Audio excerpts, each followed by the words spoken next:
The Mysterious Intern. Kabanata 25. Samantalang nakahiga si Brian Ye sa sofa, abala sa pag-aaral, ninanamnam ang kaalaman mula sa binabasang aklat, sa kabilang bahagi naman ng lungsod ng Yanjing, sa isang marangyang mansyon. Si Dr. Allison Zhao, nakasuot ng bathrobe, ay tahimik na nagtungo sa kanyang malawak na silid-aklatan at binuksan ang isang makapal na monograph sa neurosurgery. Isang bagong limbag na espesyalisasyon ito sa larangan, na kinikilala sa buong mundo. Isinulat ito ng isa sa mga nangungunang neurosurgeon, naglalaman ng kanyang mga karanasan at mga kaso sa operasyon.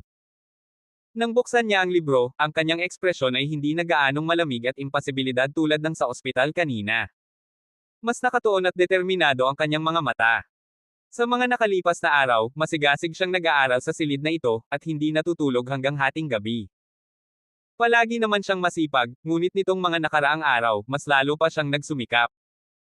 Kahit lumipas na ang ilang panahon mula sa operasyon, at malapit nang gumaling ang pasyente at makalabas sa ospital, ang epekto ng operasyon sa kanya ay hindi pa rin nawawala. Paulit-ulit pa rin niyang naiisip ang halos perpektong operasyon. At sa tuwing naiisip niya ang operasyon, kumalma ang kanyang isipan, at malinaw niyang naunawaan ang agwat ng kanyang kakayahan kumpara sa isang tunay na dalubhasa, at kung gaano pa siya katagal bago maabot ang antas na iyon. Lalo na sa tuwing nakakarinig siya ng mga papuri, kapag nagiging mapagmataas siya at iniisip na siya ay napakagaling, ang operasyon ang nagpapabalik sa kanya sa realidad. Kahit hindi na niya alam kung nasaan na ang taong iyon, nagpapasalamat pa rin siya rito. Nakatulong ito upang makita niya kung ano ang tunay na kahusayan, at napagtanto niya kung gaano pa siya kalayo. Kahit na ang komprehensibo at perpektong operasyon ng taong iyon ay nagbigay sa kanya ng malaking inspirasyon, hindi siya nag-aral ng ibang uri ng operasyon. Nanatili siyang nakatuon sa neurosurgery, at nagsumikap na paunlarin ang kanyang kakayahan sa larangan na iyon. Alam niya na limitado ang kahusayan, hindi lahat ay kayang maging komprehensibo tulad ng taong iyon. Sa halip na mag-aral ng maraming bagay, mas mainam na mag-focus sa isang larangan, at paunlarin ang kanyang kasanayan hanggang sa sukdulan. Dati, laging nakatuon si Dr. Allison Zhao sa pag-aaral, at hindi siya nagpapadala sa mga distractions. Ngunit ngayon, hindi niya alam kung bakit, pagkatapos basahin ang ilang pahina, naiirite siya. Tumayo si Dr. Allison Zhao, nagsalin ng isang basong malamig na tubig, at uminom. Sinubukan niyang pakalmayan ang sarili, ngunit sa halip na kumalma, mas lalo pa siyang nairita. Sino kaya ang henyo na iyon, at nasaan na kaya siya ngayon? Nakita na kaya niya ang mga balita at ulat ngayon? Ano kaya ang iniisip niya ngayon? Iniisip kaya niya na kinukuha niya ang kredito? Iniisip kaya niya na siya ay isang taong hindi karapat-dapat sa papuri? Naisip niya ang mga ulat sa balita, ang mga papuri ng mga reporter, at ang mga parangal na natanggap niya, at nakaramdam siya ng pagkainis. Naisip niya na baka nakita na ng henyo ang mga ulat, at nakaramdam siya ng pagkabalisa. Muli niyang naalala ang mukha ng henyo. Sa mga nakaraang araw, ang proseso ng operasyon ang madalas niyang naiisip, at hindi ang henyo mismo. Bahala na. Wala nang saysay ang pag-iisip. Bukod pa rito, hindi naman siya ang may kasalanan.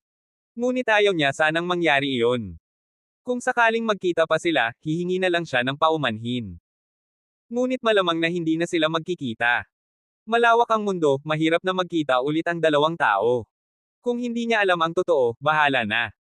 Malinis ang kanyang konsensya, kaya bakit pa siya mag-aalala sa sasabihin ng iba? Kailan pa siya naging taong nag-aalala sa sasabihin ng iba? Pagkaraan ng ilang malalim na paghinga, unti-unting kumalma si Dr. Allison. Pagkatapos ng isang malamig na ekspresyon, bumalik siya sa mesa at nagpatuloy sa pag-aaral. Samantala, pagkatapos ng halos 2 oras na pagbabasa ng mga aklat sa Chinese medicine, itinaas ni Brian Ye ang kanyang ulo at umupo nang tumunog ang orasan ng hating gabi. Kahit ayaw pa niyang tumigil, alam niya na ang pagsasanay ng Longevity Secret Art Formula ay mas mahalaga. Ang longevity formula ay hindi lang ang kanyang pag-asa sa paghihiganti, kundi pati na rin ang pagpapabuti ng kanyang kasanayan sa medisina.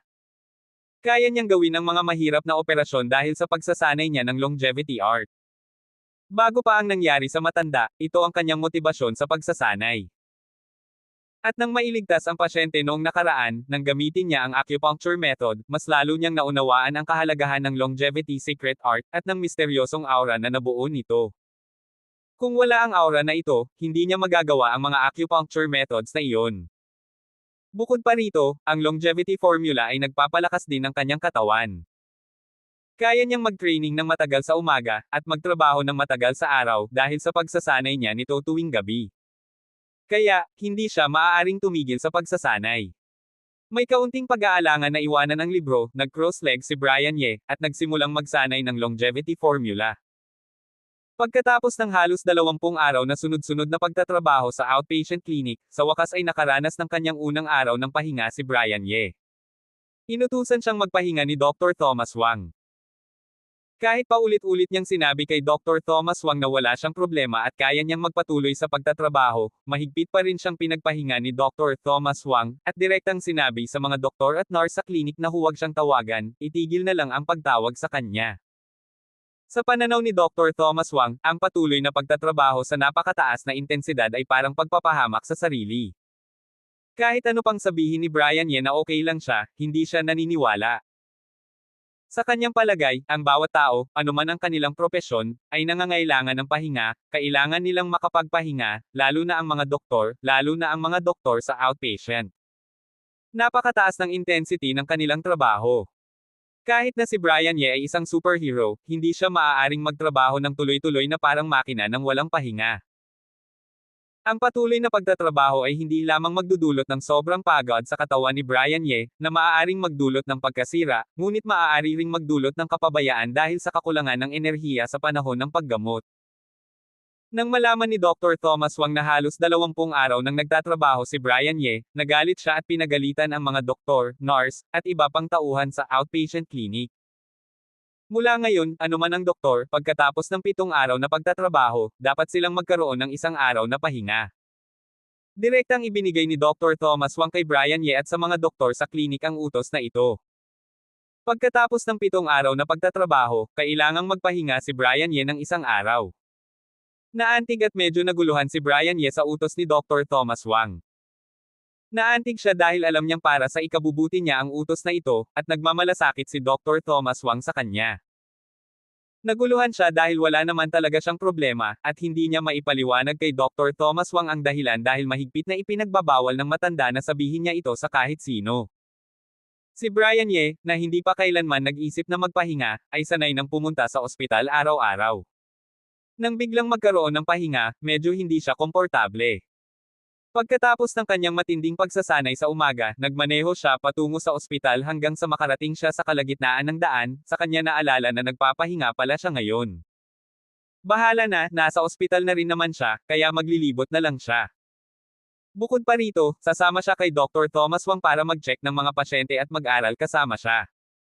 Matagal na rin siyang hindi nakakapag-aral kasama si Dr. Thomas Wang. Simula nang magtrabaho siya sa outpatient clinic, bihira na lang siyang makasama si Dr. Thomas Wang sa pag-check ng mga pasyente. Dati, nakakasama niya si Dr. Thomas Wang sa pag-check ng mga pasyente at nakakapag-usap sila pagkatapos ng trabaho, ngunit nang magsimula siyang magtrabaho ng marami, hindi na siya nakakasama ni Dr. Thomas Wang sa pag-check ng mga pasyente. Pinarode niya ang kanyang sasakyan sa parking lot ng ospital at sumakay sa elevator. Akma nang pindutin ni Brian Ye ang ika-4 na palapag, ang Department of Respiratory Medicine, ngunit biglang tumigil ang kanyang kamay. Bigla niyang naalala. Parang ngayon ang araw ng operasyon ng pasyenteng si Mr. Feng, na inilipat sa neurosurgery. Parang sinabi sa kanya ni Mr. Feng kahapon, at halos nakalimutan niya dahil sa sobrang pagkaabala. Pupunta muna siya para suportahan si Mr. Feng at ang kanyang ama. Maghihintay siya ng ilang sandali at babalik na para mag-aral kasama si Dr. Thomas Wang. Matapos tingnan ang oras at matiyak na hindi pa naitutulak si Mr. Feng sa operating room, ngumiti si Brian Ye at pinindot ang palapag ng neurosurgery. Dr. Ye. Sa ward, si Mr. Feng, na pilit na tinatago ang kanyang pagkabalisa, ay nagulat nang makita si Brian Ye, at dali-dali siyang pinapasok. Dr. Ye, bakit ka nandito? Pupunta ako para suportahan si Mr. Feng at ang kanyang ama. Ngumiti si Brian Ye, lumapit sa kama ng ospital, at tumingin kay Mr. Feng na nakatitig sa kanya. Mr. Feng, huwag kang kabahan, magpahinga ka lang. Tiyak na magiging matagumpay ang iyong operasyon. Si Dr. Allison Zhao ang mag-oopere sa iyo ngayon. Kahit bata pa si Dr. Allison Zhao, isang napakagaling na doktor siya. Salamat, Dr. Ye. Mahinang nagpasalamat si Mr. Feng kay Brian Ye. Matanda na ako at may mga buto na rin akong lumuluwa. Kahit na mamatay na ako, wala na akong pakialam. Okay lang na mamatay nang hindi na kailangang mag-abala sa mga kabataan. Mahina at mahina ang kanyang boses, ngunit malinaw na narinig ito ni Brian Ye, at ngumiti siya. Hindi mo dapat sabihin iyan. Bata pa rin si Mr. Feng, at maaari pa siyang mabuhay ng 10 o 20 taon. Bukod pa rito, ano ang ibig mong sabihin sa mag-abala? Ang mga matatanda sa pamilya ay parang mga kayamanan. Mr. Feng, hindi ba? Nakita ni Mr. Feng si Brian Ye na nakangiti at nag-uusap sa kanyang ama, at naantig siya. Parang naiiyak na siya. Hindi pa siya nakakakilala ng isang doktor na kasing bait ni Brian Ye. Naisip lang niya na palaging nagmamalasakit si Brian Ye sa kanila at magalang siya, kaya sinabi niya kay Brian Ye tungkol sa operasyon ngayon. Hindi niya inaasahan na maaga nang pupunta si Brian Ye para suportahan ang kanyang ama. Sandali siyang hindi nakapagsalita, hindi niya narinig ang sinabi ni Brian Ye, at tumanggaw lang siya ng malakas. Mr. Feng. Nandito ba si Mr. Feng? At nang naantig si Mr. Feng at hindi makapagsalita, isang malakas na sigaw ang narinig mula sa pinto ng ward. Ako. Narito ako. Narinig ni Mr. Feng na boses iyon ni Dr. Chen, ang intern at assistant ni Dr. Allison Zhao, at dali-dali siyang sumagot. Mr. Feng, handa na ba kayo? Ihahatid na namin si Mr. Feng sa operating room. Pumasok si Dr. Chen mula sa pinto ng ward, may hawak na notebook, at nagsasalita habang nagsusulat sa notebook. Kasunod niya ang dalawang nurse. Okay, handa na ang lahat, pwede na kayong pumunta. Mabilis na sabi ni Mr. Feng. Mabuti naman, sige, pumunta na tayo ngayon, maaga tayong pumunta para makapaghanda. Sabi ni Dr. Chen, kumaway siya ng kanyang kamay, at naglakad ang dalawang nurse sa likod niya para tulungan at alisin ang ilang instrumento mula sa katawan ni Mr. Feng. Sa katunayan, itinulak nila ang kama ni Mr. Feng patungo sa pinto, at tumulong din si Mr. Feng. Mr. Feng, mauuna na ako. Ipaalam mo sa akin kapag natapos na ang operasyon. Hinihintay ko ang magandang balita. Nakita ni Brian Ye na unti-unting inilalabas si Mr. Feng, binitawan din niya ang kamay ni Mr. Feng at nagpaalam sa kanila. Dr. Ye, maraming salamat. Huwag kang mag-alala, ipapadala ko sa iyo ang mensahe kapag natapos na ang operasyon. Masayang tumingin si Mr. Feng kay Brian Ye. Dr. Ye. Alin, sinong Dr. Ye? Narinig ni Dr. Chen ang sinabi ni Mr. Feng, at nagulat siya. Tumingin siya kay Brian Ye na may pagdududa. Nang makita niya ng malinaw si Brian Ye, parang nagulat siya. Parang nagyelo siya. Lumiwanag ang kanyang mga mata, at puno ng hindi makapaniwalang ekspresyon, parang nakakita siya ng isang bituin. Ang taong ito. Hindi ba siya ang taong nag-opera noong araw na iyon? Kahit na halos 20 araw na ang lumipas, kahit na ang pagkabigla na dulot ng operasyon ay hindi na kasing lakas ng pagkabigla na dulot ng eksperto na si Dr. Allison Zhao, ngunit dahil sa mga espesyal na pangyayari noon, hiniling ni Dr. Allison Zhao na tanungin niya at hanapin si Brian Ye, ang impresyon niya kay Brian Ye ay laging malalim. Ikaw ay. Matapos ang ilang sandali, nagbalik si Dr. Chen sa kanyang katinoan, itinaas ang kanyang kamay at itinuro si Brian Ye, na may hitsura ng hindi makapaniwala sa kanyang mga mata, at nauutal habang nagsasalita. Dr. Chen, matagal na tayong hindi nagkikita. Tumingin si Brian Ye kay Dr. Chen na nagulat, na may ngiti sa kanyang mukha. Dr. Ye? Dr. Chen, magkakilala ba kayo? Tumingin si Mr. Feng sa parehong mga nagulat na mukha ni Dr. Chen at sa nakangiting si Brian Ye na may ningga sa kanyang mata. Ang nurse sa tabi niya ay mukhang nagulat din. Hehe, kami ay mga kasamahan, kaya't alam namin ang isa't isa. Ngumiti si Brian Ye. Ang nangyari noon ay napakabihira. Ngayon, mas mahalaga ang reputasyon ni Dr. Allison Zhao. Ayaw niyang magbigay ng mas maraming detalye. Matapos sabihin ang ilang bagay kay Mr. Feng na mukhang nagulat, nagbago ang kanyang tingin at bumalik kay Dr. Chen. Dr. Chen, ikaw at si Dr. Allison Zhao ang mga ngasiwa sa operasyon ngayon. Ako. Nang marinig ang kahilingan ni Brian Ye, si Dr. Chen ay hindi makapagsalita. Binuksan niya ang kanyang bibig at gusto sanang magsalita, ngunit si Brian Ye ay nakatalikod na at umalis. Habang tinitingnan ang likod ni Brian Ye, may gusto sanang sabihin, ngunit nang umabot na sa kanyang mga lobby ang mga salita, siya ay tumigil. Dr. Chen, hindi ko inasahan na magkakilala kayo ni Dr. Ye. Kung gayon, dapat magkakilala rin si Dr. Allison Zhao at Dr. Ye. Matapos mapanood si Brian Ye na umalis, si Mr. Feng ay lumingon kay Dr. Chen. Hindi niya masyadong inisip kung ano ang sinabi sa kanya ni Brian Ye. Sa halip, naramdaman niyang medyo katawa-tawa ang kanyang tanong. Magkakilala sina Brian Ye at Dr. Chen, parehong doktor sa parehong ospital, at normal lang na magkakilala sila. Oo, dapat magkakilala sila. Nabalik si Dr. Chen sa kanyang katinoan, medyo may kalabuan at nagsalita. Ayaw niyang magsalita ng labis tungkol kay Brian Ye. Sa puntong ito, si Brian Ye ay isang napakasensitibong tao. Kung sakaling makasabi siya ng mali, hindi lamang ang reputasyon ni Dr. Allison Zhao ang maaapektuhan kundi pati na rin ang reputasyon ng ospital, at ang mga kahihinatnan ay napakalubha. Katatapos lang niyang isipin ito nang siya ay huminto sa pagsasalita. Kaya naman hindi nakapagtataka kung bakit mukhang pamilyar si Dr. Ye kay Dr. Allison Zhao, at napakakumpiyansa siya sa kakayahan ni Dr. Allison Zhao. Ang mukha ni Mr. Feng ay biglang lumiwanag. Matapos niyang sabihin ito, ang ekspresyon sa kanyang mukha ay nag-relax ng husto. Sa kanyang puso, siya ay nagiging mas kumpiyansa tungkol sa operasyon. Dahil kung magkakilala sina Brian Ye at Dr. Allison Zhao, naniniwala siyang ibibigay ni Dr. Allison Zhao ang kanyang makakaya sa operasyon. Naniniwala rin siya na ang paghuhusga ni Brian Ye ay tiyak na tama, at ang kakayahan ni Dr. Allison Zhao ay tiyak na mahusay. Paano mo nakilala si Dr. Ye? Tumingin si Dr. Chen kay Mr. Feng na may kakaibang tingin. Talagang hindi niya maunawaan kung paano nakilala ni Mr. Feng ang napakahusay na doktor na si Brian Ye. Kung kilala nila si Brian Ye na isang napakahusay na doktor, bakit sila kailangan pang ipadala sa kanila? Hindi ba nila alam na mas mahusay ang operasyon ni Brian Ye kumpara kay Dr. Allison Zhao? Oras na kami ay inilipat mula sa Department of Respiratory Medicine. Si Dr. Ye ang aming orihinal na doktor. Sa katunayan, hindi siya ang aming doktor. Isa lamang siyang doktor sa Department of Respiratory Medicine. Wala siyang responsibilidad sa kondisyon ng aking ama, ngunit bumibisita siya sa amin araw-araw. Talagang kakaunti na ang mga mahusay na doktor tulad ni Dr. Ye. Hindi lamang siya magaling sa kanyang medisina, kundi napaka-responsable rin sa mga pasyente, at napakamahigpit. Respiratory Medicine. Siya ay isang doktor ng Respiratory Medicine. Ang kanyang surgical technique ay napakahusay. Siya ay bihasa sa iba't ibang surgical procedures. Ang kanyang pagganap sa operating table ay mas sophisticado pa kaysa kay Dr. Allison Zhao. Siya ay isang doktor sa Respiratory Medicine.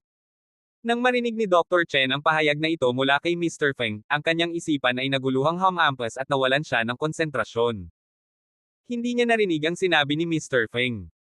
Sa usapang ito, ang aking ama ay nakahanap ng brain tumor sa tamang oras at nailipat sa neurosurgery. Salamat kay Dr. Ye, kung hindi siya nakapansin sa sitwasyon at humiling na kami ay suriin, baka kami ay nandyan pa rin sa internal medicine, hindi ko alam kung ano ang mangyayari. Hindi napansin ni Mr. Feng na abnormal ang ekspresyon ni Dr. Chen at patuloy na nagsasalita. Sinabi mo, aling department doctor si Dr. Ye? Tumingin si Dr. Chen kay Mr. Feng. Hindi siya makapaniwala na si Brian Ye ay isang doktor sa Department of Respiratory Medicine. Pakiramdam niya ay dapat niyang narinig ang mali o may mga hallucinations siya. Respiratory Medicine, hindi mo alam, Dr. Chen? Tanong ni Mr. Feng na nagtataka. Alam ko, naisip ko lang na mali, kaya't nagtanong ako. Nagtakip si Dr. Chen ng kanyang ekspresyon, at napagtanto niyang medyo nagkamali siya kanina, at nagpakita ng isang matigas na ngiti sa kanyang mukha, habang ang mga mata niya ay nag-round sa kanyang mga salita sa pag-aalala. Oh, ganoon ba? Hindi masyadong inisip ni Mr. Feng at patuloy na nagsalita tungkol kay Brian Ye. Sabihin ko sa iyo, Dr. Chen, huwag mong isipin na si Dr. Ye ay bata, pero isa siya sa pinakamagaling sa Department of Respiratory Medicine. Ilang linggo pa lang siyang nagtatrabaho sa ospital, nakatanggap siya ng 2 penance mula sa mga pasyente. Sinasabing siya ang pinakapopular na doktor sa Department of Respiratory Medicine, mas popular pa kaysa kay Dr. Thomas Wang ng departamento. Siya ay isang doktor ng Respiratory Medicine. Ang henyo na may napakahusay na surgical technique ay isang doktor ng Respiratory Medicine. Hindi maayos na nakinig si Dr. Chen sa mga sinabi ni Mr. Feng.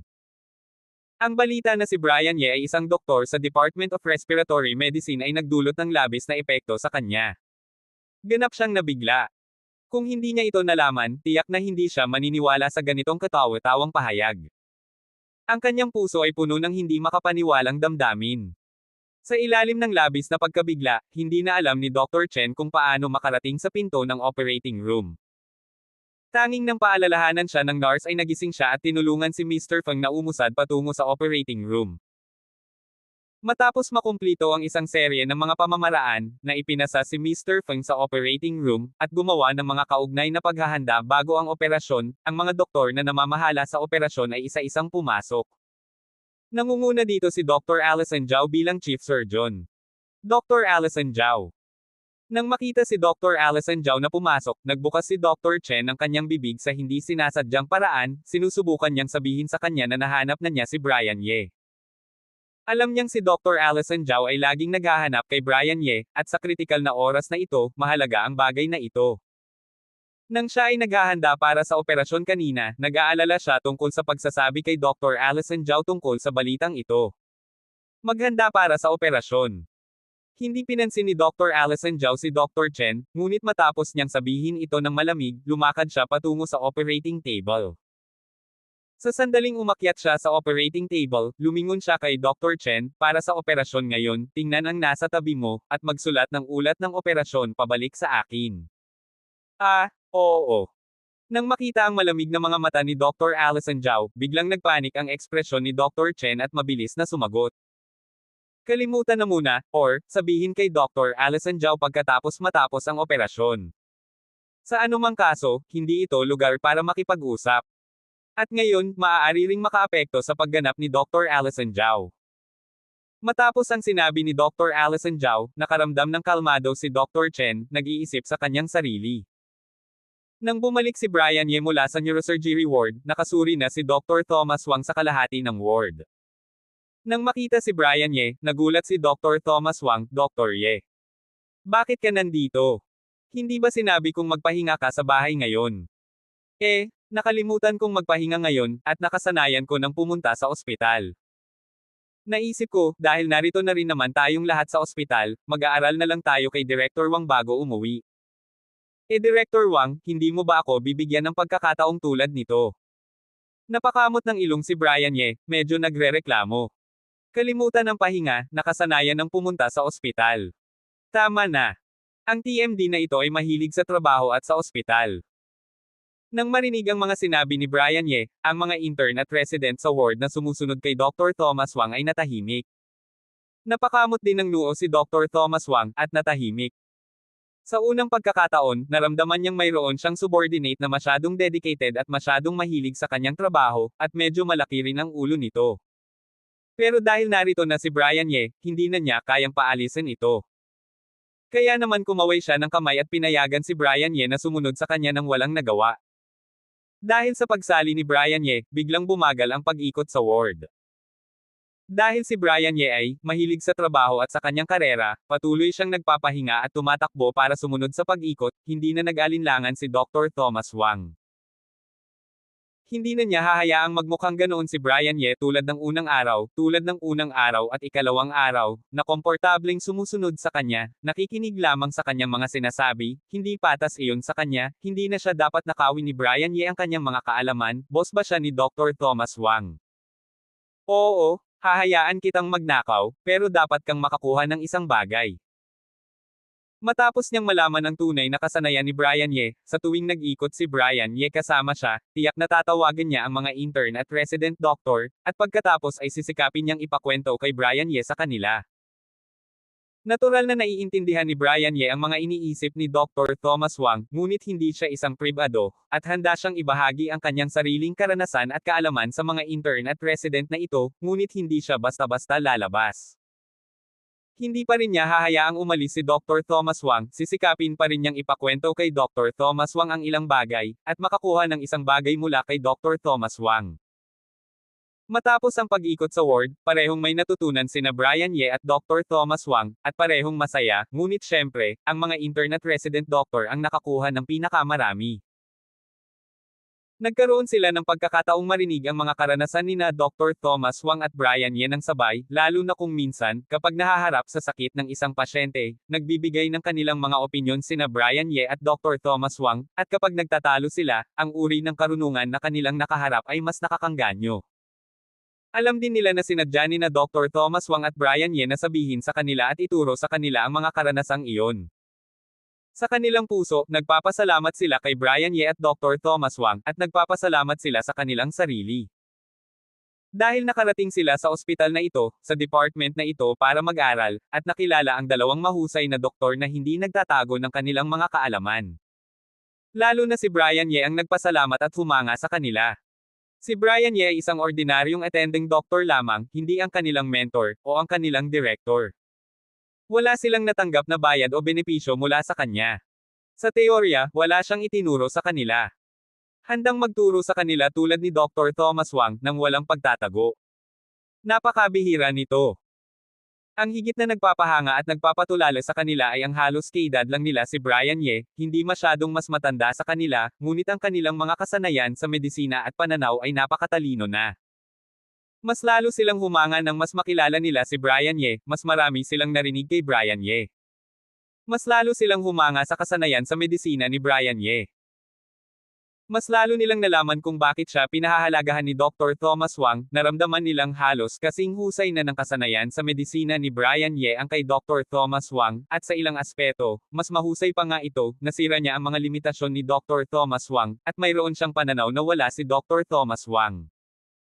Tungkol sa mga kasanayan sa medisina ni Brian Ye, si Dr. Thomas Wang bilang director, ay mas nagtataka pa kaysa sa kanila. Mula simula hanggang ngayon, malinaw niyang naramdaman na ang mga kasanayan sa medisina ni Brian Ye ay mabilis na umuunlad, at sa tuwing makikita niya si Brian Ye, iba ang nararamdaman niya. Tuwing nakakasama niya si Brian Ye at nag-uusap tungkol sa mga kasanayan sa medisina, napapabuntong hininga siya na ang mga alon sa likod ng Yangtze River ay nagtutulak sa mga alon sa unahan. At sa pagkakataong ito, naramdaman niyang medyo matanda na siya. Noong nakaraan, nang makita ang pag-unlad ni Brian Ye, medyo masigasig at masaya pa rin siya. Naramdaman niyang hindi pa siya matanda, kaya kailangan pa rin niyang mag-aral at umunlad, ngunit sa pagkakataong ito, naramdaman niyang hindi na niya matatanggap ang kanyang pagtanda. Masyadong mabilis ang pag-unlad ni Brian Ye, at ang kanyang kakayahang matuto ay sobrang abnormal. Matapos suriin ang silid at magpaalam kay Dr. Thomas Wang, nag-isip sandali si Brian Ye. Hindi pa rin siya umalis sa ospital. Lumingon siya at naglakad patungo sa opisina ng inpatient department. Naramdaman niyang wala namang masama sa kanya, mas mabuti pang tingnan kung ano ang kailangan ng kanyang mga kasamahan sa opisina na matulungan siya, hindi na siya umuwi. Hoy, narinig mo na ba? Ang parking lot ng mga tauhan ng ospital ay may nakaparadang QQ car. Gaga, matagal ko nang alam ito. Nakita ko na ito dati. Mukhang kulay berde. Sa tingin mo, kanino kaya ang QQ na ito? Sino kaya ang magkakaroon ng ganito? Magmamaneho ng isang maliit na queue para magtrabaho. Sa opisina ng inpatient department, hindi nila alam kung sino ang nagsimula ng usapan. Ang QQ car sa parking lot ay pinag-uusapan ng masigla. Ang pangit ba ng maliit na QQ car? Nakakahiya ba ang magmaneho ng maliit na QQ car? Nitong mga nakaraang taon, hindi ba lahat ay tumatawag online para suportahan ang domestic production at magmaneho ng domestic cars? Si Brian Ye, na naglalakad patungo sa pintuan ng opisina, nakinig sa usapan ng mga kasamahan niya sa opisina, at hindi maiwasang tumigil, at napakamot ng ilong. Dr. Ye, bakit ka nandito? Hindi ba kailangan mong magtrabaho ngayon? Oo. May bakasyon ka ngayon. Narinig kong espesipikong inutusan ka ni Director Wang na magbakasyon. Bakit ka pumunta sa ospital? Isang doktor na nakaupo sa tapat ng pintuan ay nakita si Brian Ye na pumasok, at hindi maiwasang magpakita ng ekspresyon ng pagkagulat. Oo nga, Dr. Ye, bakit ka nandito? Lumingon din ang iba pang mga doktor at tumingin kay Brian Ye na may pagkagulat. Ayos lang ako, pumunta lang ako para mag-check. Ngumiti si Brian Ye. Libre ako. Nang marinig ng lahat ng doktor ang paliwanag ni Brian Ye, hindi nila maiwasang manahimik. Bihira ang araw na magpahinga. Nag-i-idle ka lang. Kahit na wala kang gagawin, hindi ka ba lalabas para mamasyal o ano, pero pumunta ka pa rin sa ospital. Lagi ka lang sa ospital, hindi ka ba nababagot? Mga kasamahan, ano ang pinag-uusapan nyo kanina? Tumingin si Brian Ye sa bawat kasamahan na nakatitig sa kanya na parang natulala, at hindi maiwasang mapakamot ng ilong pinutol ang katahimikan na may kaunting pagkailang. Sabi lang namin na may isang second hand sa ospital natin, at nagmamaneho siya ng isang maliit na QQ para magtrabaho. Dr. Ye, ano kaya ang layunin ng taong iyon? Para ba maging kakaiba, para makuha ang atensyon, para makuha ang atensyon? Hindi ba medyo kakaiba ang ganitong paraan? Nang marinig ang mga sinabi ni Brian Ye, agad na nagsalita ang isang doktor.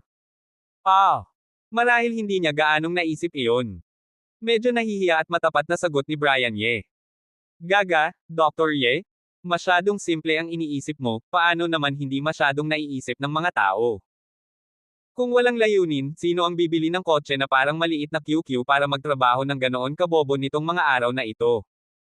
Direktang pinabulaanan ng isang doktor si Brian Ye na may ekspresyon ng paghamak sa kanyang mukha. Marahil masyadong simple ang iniisip ko. Sa pagitan ng usapan, mga doktor, kailangan nyo ba ng tulong ko? Libre naman ako. Tumingin si Brian Ye sa paghamak ng bawat kasamahan, at napalunok ng mga salitang siya ang may-ari ng maliit na QQ car, at mabilis na nagpalit ng usapan. Nalulungkot din ang kanyang puso. Nang bilhin niya ang maliit na QQ car na ito, pangunahin itong para sa layunin na maging mababa ang profile at ordinaryo. Hindi niya inaasahan na magiging hindi pangkaraniwan, mapansin, at maging sentro ng atensyon. Gayunpaman, nagtataka rin siya dahil hindi ito ang unang araw na nagmaneho siya para magtrabaho, at hindi pa siya nakarinig ng anumang usapan dati, kaya bakit bigla silang nagsimulan ng mag-usap ngayon? Ang mga sinabi ni Brian Ye ay muling nagpatahimik sa lahat ng doktor. Kapatid mo, ang pag-i-idol ay pag-i-idol, hindi ka ba lalabas para mamasyal? Mamamatay ka ba kung hindi ka magtrabaho? Hindi mo ba alam na ang pagsasalita ng ganoon ay madaling maging kaaway ng mga tao at madaling mabugbog? Dr. Ye, kahit na nag-i-idol ka, hindi ka namin pwedeng tulungan. Naiintindihan namin ang iyong kabaitan. Umuwi ka na lang at magpahinga ng mabuti. Pagkaraan ng ilang sandali, nakabawi ang isang doktor at walang pag-aalinlangan na tinanggihan si Brian Ye. Biruin mo, sino ang maglalakas loob na humingi ng tulong kay Brian Ye? Kahapon, nagalit si Dr. Thomas Wang sa outpatient clinic. Pinagalitan niya ang mga tauhan sa outpatient at mahigpit na ipinagbawal kay Brian Ye na magtrabaho. Ngunit kumalat na ito sa buong department. Ngayon, hahayaan nilang tulungan sila ni Brian Ye. Pagagalitin sila. Tama iyon, Dr. Ye. Natanggap na namin ang iyong kabaitan, pero kung ikaw ay matanda na, mangyaring umuwi ka na at magpahinga ng mabuti. Nagsimula ring magsalita ang iba pang mga doktor. Sinabi nila iyon, para mawala ang mga iniisip ni Brian Ye at tanggihan ang tukso, basta na lang nila pinalabas si Brian Ye sa opisina. Pagkatapos ng lahat, ang lakas ni Brian Ye ay naruroon. Ang tukso ay medyo malaki. Kung tutulungan sila ni Brian Ye, hindi nabanggitin na ang kanilang workload ay mababawasan ng kalahati, tiyak na posible na mabawasan ito ng isang kapat. Sa pagitan ng usapan, Dr. Ye, kung talagang nababagot ka, pwede kang lumabas at maglakad-lakad para makita ang mga magagandang babae. Matapos palabasin si Brian Ye, nagbigay sila ng isa pang mungkahi kay Brian Ye ng may kabaitan. Talagang sobra si Director Wang, at masyadong mahigpit ang kanyang kontrol, at hindi man lang niya binigyan ng pagkakataon sa inpatient department. Si Brian Ye, na pinalabas sa opisina, ay hindi maiwasang mapait na ngumiti, at nagrereklamo sa kanyang puso kay Dr. Thomas Wang, ngunit alam din niyang tiyak na hindi siya tutulungan ng mga tao sa opisina, kaya hindi na siya bumalik, umiling, at lumingon. Naglakad siya patungo sa pasukan ng koridor. Ayun, sabi mo kung gaano ka-boring si Dr. Ye. Sobrang boring niya para bumalik at mag-overtime. Iyon nga, nagtrabaho na ako ng napakaraming taon, at hindi pa ako nakakakilala ng sinumang kusang loob na mag-overtime. Hindi, sa tingin ko tayo, bilang mga kasamahan ni Dr. Ye, ay hindi dapat manatili na walang ginagawa. Kailangan nating ipakilala si Dr. Ye sa isang babaeng kaibigan. Oo. Kailangan nating ipaalam kay Dr. Ye na bukod sa pagtatrabaho, bukod sa paggamot ng mga sakit, may iba pang magagandang bagay sa mundong ito. Sa opisina, matapos palabasin si Brian Ye, hindi maiwasang magsuka ang mga doktor isa-isa. Sa kanilang pagsusuka, ang panukala na maghanap ng girlfriend para kay Brian Ye ay muling naisama sa agenda. Nurse Olga, magandang umaga. Pagdating ni Brian Ye sa pasukan ng koridor, nakita niya si Nurse Olga So at isang batang nurse na nagtutulak ng isang kariton na puno ng iba't ibang gamot. Dali-dali siyang umiwas at batiin si Nurse Olga So na may ngiti. Ngunit ang kanyang pagbati ay hindi sinagot ni Nurse Olga So. Hindi man lang siya pinansin ni Nurse Olga So, at tinulak niya ang kariton na may malamig na mukha. Paano ito nangyari? Mukhang hindi ko naman siya na-offend, di ba? Nang makita si Nurse Olga So na naglalakad na may malamig na mukha, hindi maiwasang mahigpit ang mukha ni Brian Ye, at ang tingin sa kanyang mga mata ay naging medyo lito. Hindi ito ang unang beses na hindi siya pinansin ni Nurse Olga So. Nitong mga nakaraang araw, ilang beses na niyang nakita si Nurse Olga So at binati, ngunit hindi siya nito pinapansin. Noong una ay hindi niya ito pinansin, iniisip niyang abala ito at wala itong panahon para sa kanya, at abala rin siya noon at wala siyang panahon para bigyang pansin ang mga detalye, ngunit ngayon, sa wakas ay nakaramdam siya ng kakaiba. Nag-isip ng mabuti si Brian Ye. Nitong mga nakaraang araw, na-offend ba niya si Nurse Olga So sa anumang paraan, ngunit pagkatapos mag-isip, hindi niya maalala kung paano niya ito na-offend. Dr. Ye? Hello. Naglakas loob si Nurse Olga So na ipakita ang kanyang mukha kay Brian Ye, at lumipas na may malamig na mukha, ngunit ang batang nurse sa likod niya ay hindi naglakas loob na tanungin si Brian Ye nang maingat nang dumaan ito sa tabi ni Brian Ye. Hello din. Mabilis na sumagot si Brian Ye na may ngiti. Matapos sumagot sa pagbati ng batang nurse, nag-alinlangan si Brian Ye sa kanyang mukha, lumingon, at sumigaw kay Nurse Olga So, Nurse Olga. Dr. Ye, ano ang iyong utos? Tumigil si Nurse Olga So at tumingin kay Brian Ye ng malamig. Wala akong utos, libre ka ba ngayong gabi? Gusto kitang yayain sa hapunan, okay lang ba? Nang unang dumating ako sa ospital para mag-report, maraming salamat sa iyong tulong, hindi pa kita napapasalamatan ng maayos. Nang makita ang ekspresyon ni Nurse Olga So, lalong nakumpirma ni Brian Ye na ang kanyang nararamdaman ay hindi ilusyon. Mayroon ngang hindi pagkakaunawaan o opinyon si Nurse Olga So sa kanya. Wala akong oras. Hindi binanggit ni Brian Ye ang kanyang pag-report sa ospital. Nang marinig ito, agad na uminit ang ulo ni Nurse Olga So. Ang lalaking ito, ngayon pa, ay nagpapanggap pa rin, binastos siya. Hindi pa ba sapat iyon? Naisip na si Brian Ye ay isang dalubhasa noon, ngunit noon ay nagkunwari siyang walang alam. Nang makita ang kanyang pagganap, nakaramdam si Nurse Olga So ng hindi maipaliwanag na galit sa kanyang puso. Matapos magsalita ng malamig, lumingon si Nurse Olga So at tinulak ang kariton palayo. Nang makita si Nurse Olga So na umaalis na may nagyayelong mukha, hindi maiwasang magpakita si Brian Ye ng isang naguguluhang ekspresyon sa kanyang mukha. Ano ang problema? Bakit bigla siyang mukhang galit na galit? Kahit na may nagawa siyang mali, pwede niya naman siyang sabihin ng direkta, hindi ba kailangan pang ganito? Tama nga ang sinabi ng matanda, at ang mga babae ay talagang ang pinaka hindi maipaliwanag at hindi maintindihan ng mga nilalang sa mundo. Pagkaraan ng ilang sandali, nakabawi si Brian Ye, mapait na ngumiti, umiling, at naglakad patungo sa elevator. Kahit na ayaw niyang magkaroon ng hindi pagkakaunawaan kay Nurse Olga So, si Nurse Olga So ay maituturing na unang kasamahan na nakilala niya sa departamento at ang unang taong tumulong sa kanya na makilala ang departamento. Maganda pa rin ang impresyon niya kay Nurse Olga So. Ngunit nang makita ang hitsura ni Nurse Olga So, ayaw man lang nitong makipag-usap sa kanya. Kahit na habulin niya ulit ito, mukhang wala na ring mangyayari. Ang hindi pagkakaunawaan sa pagitan nila ay maaayos na lang mamaya, at unti-unting mawawala. Mukhang kung gusto niyang magtrabaho ngayon, hindi maganda ang mangyayari. Wala namang problema. Pumunta na lang siya sa palengke para bumili ng mga gamit. Halos wala nang laman ang ref sa bahay, at panahon na para punuin ito. Nakaupo sa kanyang sasakyan, pumikit si Brian Ye at nag-isip sandali, sa wakas ay may naisip, tinapakan ang accelerator, at pinatakbo ang sasakyan patungo sa exit. Sister Sue, hindi ka ba gaanong mabait kay Dr. Ye? Sa silid ng mga nurse, ang batang nurse na sumusunod kay Nurse Olga So ay tumingin kay Nurse Olga So na medyo lamambat na ang ekspresyon, at maingat na nagsalita. Bakit hindi ako gaanong mabait? Malamig na sabi ni Nurse Olga So. Si Dr. Ye ay isang doktor. Maingat na sabi ng batang nurse. Ano naman kung doktor siya? Ang galing ba ng doktor? Mas mataas ba ang doktor? Maaari bang bastyusan ng doktor ang isang nurse? Lumingon si Nurse Olga So at sumigaw.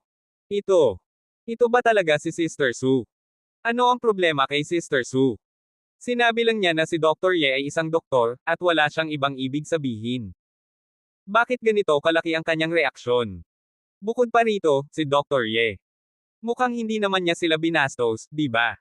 Sa kabaligtaran, si Dr. Ye ay palaging mabait sa kanila. Maaaring sabihin na sa lahat ng mga doktor, siya ang pinakamapagkakatiwalaan at may pinakamagandang pakikitungo sa mga nurse na tulad nila. Hindi ba madalas na ipagtanggol ni Sister Su si Dr. Ye noon? Tumingin ang batang nurse kay Nurse Olga Su, na biglang sumigaw, at natulala siya sandali. Dumating siya para magtrabaho sa ospital at nakilala na niya si Nurse Olga Su ng matagal na panahon. Hindi pa niya nakitang ganito si Nurse Olga Su. Bakit, mali ba ako? Matapos ang pagsigaw, sa wakas ay nakaramdam ng ginhawa si Nurse Olga Su. Nang makita ang natulalang ekspresyon ng batang nurse sa kabilang panig, napagtanto rin niya ang kanyang pagkamali, medyo lumambot ang kanyang mukha, ngunit malamig pa rin ang kanyang tono. Hindi, tama si Sister Su. Mabilis na umiling ang batang nurse. Biruin mo, sa puntong ito, sino ang maglalakas loob na sabihin na mali si Nurse Olga Su? Hindi ba ito paghahanap ng gulo? Makikita ng lahat na galit si Nurse Olga Su, okay. Gayunpaman, sa kanyang puso, hindi niya maiwasang magtaka, hindi ba maganda ang relasyon ni na Nurse Olga Su at Brian Ye? Tuwing pinag-uusapan niya si Brian Ye noon, hindi ba palaging pinagtatanggol ni Nurse Olga Su si Brian Ye? Paano ito biglang nagbago? Ano ang nangyari sa pagitan nila? Mukhang hindi niya maalala ang nangyari nitong mga nakaraang araw. Si Dr. Ye ay abala sa outpatient clinic araw-araw, habang si Sister Su ay abala sa inpatient department, at ang kanyang ban at si Sister Su ay magkasama, at halos palagi silang magkasama. Mukhang bihira ang pagkikita ni na Dr. Ye at Sister Su. Tungkol naman sa pagkatapos ng trabaho.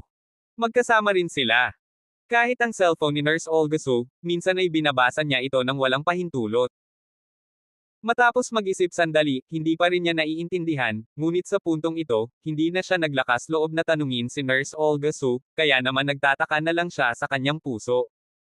Humph! Malamig na umungol si Nurse Olga Su, at hindi na nagsalita, ibinaba ang kanyang ulo at nagsimulang magtrabaho. Ang galing ba ng doktor? Kung hindi siya humingi ng tawad sa kanya, hindi niya ito mapapatawad. Nitong mga nakaraang araw, hinihintay niya si Brian Ye na magpaliwanag, ngunit hindi lamang hindi siya nagpaliwanag, mukhang walang nangyari kay Brian Ye ngayon, na talagang hindi makatwiran. Abangan ang susunod pang mga kabanata ng The Mysterious Intern.